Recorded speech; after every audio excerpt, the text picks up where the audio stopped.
3,42,000 பதவிகள் தலைவர் அவர்களால் நியமிக்கப்பட்டு இருக்கிறது.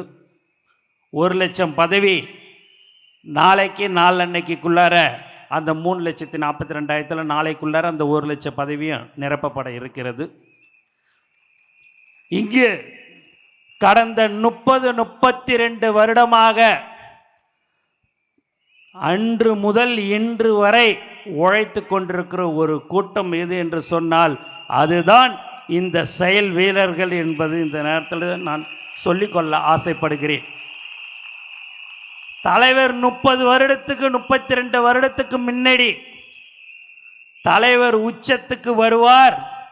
தலைவர் 2026 முதல்வராக வருவார் என்று எந்த ஒரு எதிர்பார்ப்பும் இல்லாமல் உழைத்து கொண்டிருக்கிற ஒரு உண்மையான செயல் வீரர்கள் தான் நீங்கள் என்பதை இந்த நேரத்தில் நான் மனதார நான் உங்களுக்கு சொல்லிக்கொள்ள ஆசைப்படுகிறேன்.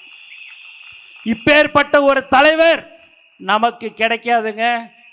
ஒரு 10,000 கோடி மாவட்ட செயலாளர்கள் வேற கட்சியில் 5,000 கோடி 10,000 கோடி மந்திரி மாவட்ட செயலாளர்.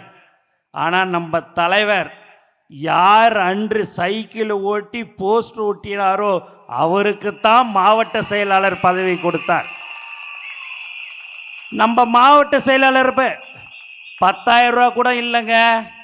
ஆனாலும் அவங்களுக்கு தான் நான் பதவியை கொடுப்பேன்னு சொல்லக்கூடிய ஒரு உண்மையான தலைவர் நம்ம தலைவர் தளபதி. நம்ம கிட்ட 1000 கோடி 500 கோடி 100 கோடி 50 கோடி எந்த கோடியும் வேணாங்க. நமக்கு தலைவர் தளபதின்ற ஒரு முகம் இருந்தால் மட்டும் நமக்கு போதும்.